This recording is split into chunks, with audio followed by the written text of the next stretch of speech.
C'est en le connaissant, lui, et la puissance de sa résurrection, que se fait notre éducation dans son aspect positif. Oh, le connaître, lui, et la puissance de sa résurrection, c'est une merveilleuse chose. Lorsque vous et moi, nous sommes sans fausse modestie, mais sincèrement obligés de reconnaître cette terrible réalité. C'est la fin de toute chose. Moi qui ai tellement parlé, moi qui ai si souvent prêché, moi qui ai enseigné, je suis parvenu à la plus grande extrémité à la fin. C'est la sentence de mort. Rien d'autre n'est désormais possible. Et c'est terriblement et tragiquement vrai. C'est alors que Dieu ressuscite celui qui est mort. Vous allez alors de l'avant. Vous avez reçu quelque chose de plus du Seigneur. C'est une grande chose de voir comment le Seigneur peut ressusciter sans cesse et toujours à nouveau celui qui est mort. La même personne est de nouveau vivante. Elle possède bien plus que ce qu'elle avait, car elle a été vidée plus profondément, comme jamais auparavant.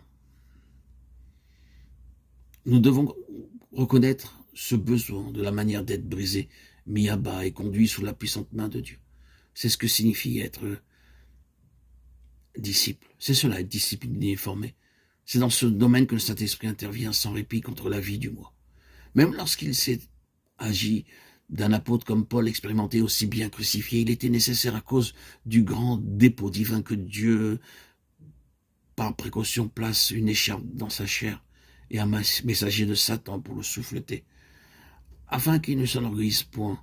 2 Corinthiens 12, 7. C'est une chose très pratique. Le Saint-Esprit se sert du principe de la loi de la croix successivement et toujours plus profondément, afin de dégager ces immondices qui occupent le terrain qui appartient au Seigneur. Il doit avoir un bon nettoyage du terrain afin que ce nouveau royaume spirituel s'édifie subjectivement en nous. C'est la puissance de sa résurrection qui ne peut être expérimentée à moins de connaître la puissance de sa croix.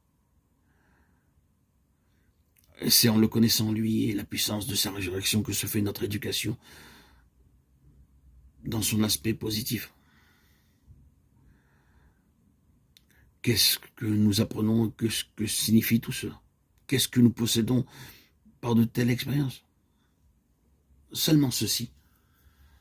Nous expérimentons que le Seigneur est tout. Nous connaissons alors que tout vient du Seigneur et que ce qui ne vient pas de lui n'est que néant. Nous le vivons, nous le comprenons, nous le saisissons expérimentalement, de manière pratique, vivante, dynamique. Et nous avons compris, saisi, discerné que tout doit venir du Seigneur. Sinon, il n'y a plus aucun espoir et plus aucune issue. Et ce n'est pas de la phraséologie, mais une compréhension vivante, intérieure, intégrée, qui s'accomplit en nous et que nous expérimentons. Alors nous nous empressons de dire, si cela dépendait de moi, rien ne serait plus possible. C'est seulement alors que le Seigneur le fait que tout est possible. Voyez, désormais, ce qu'il est en train de faire par la mort, qui est un aspect de la croix. Il dégage le terrain pour lui-même et ensuite, il occupe ce terrain, s'édifiant lui-même, comme le Seigneur ressuscité sur la base de tout ce qui a été épuré de notre ancienne vie propre. Le Saint-Esprit utilise la croix pour garder la voie ouverte, afin de maintenir la vision claire et toujours croissante dans nos vies.